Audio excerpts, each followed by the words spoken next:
Michele Francioni, Senior Vice President at MSC Cruises. Okay.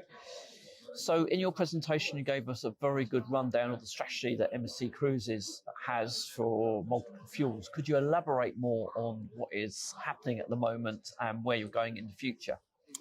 Of course. We are today designing ships which will be probably delivered in 3 to 5 years, and we need to last for the next 30 years. That's the business model that our company has put in place for new buildings. So we have to ensure these vessels will be able to operate with future fuels. For these reasons, we have decided that all our new ships will need to be able to utilize as many fuels as possible, because we don't know what will be the future fuels, the fuel of choice for the shipping industry. So we have to ensure that the ship will obviously be able to utilize LNG, bioLNG, and synthetic LNG possibly, the bio and the synthetic fuels, as well as methanol and any other alternative fuels that may arise and may be the fuel of choice for the maritime industry. For your new building programs, you've opted for dual fuel for LNG and MGO. How's that been as a strategy? Well, LNG today is the only fuel available at scale for the maritime industry that you can find almost everywhere in the world, not everywhere, but almost everywhere. So we have to think that the ship has to operate tomorrow and has to operate in an efficient way. So for these reasons, we utilize this strategy for our current ship, but again, knowing that this ship will be able to utilize bio and synthetic LNG, which is coming, which is available already, although not at scale, and actually allow us significant emission reduction. We have proved this one a few months ago with the maiden voyage of MSC Riviera, where we were able to make the first zero emission voyage from Saint Nazaire to Copenhagen utilizing bioLNG.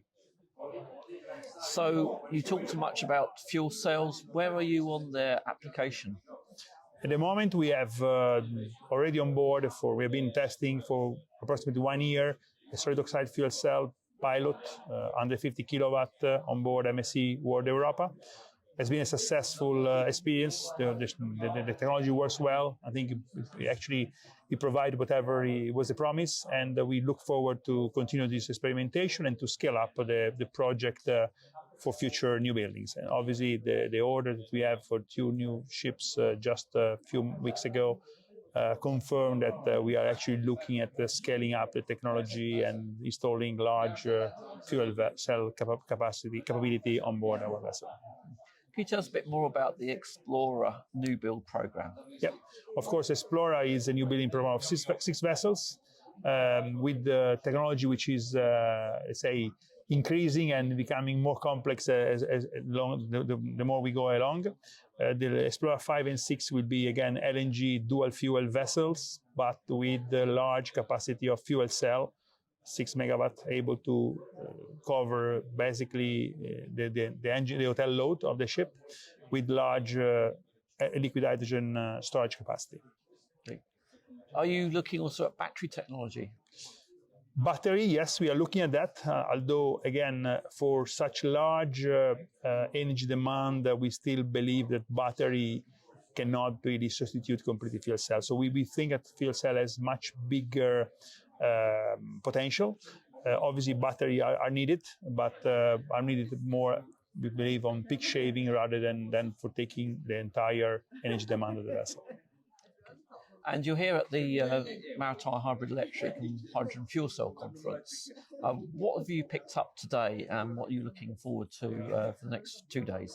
Of course, it's been a very interesting day, I believe. We've seen the problem from different perspectives.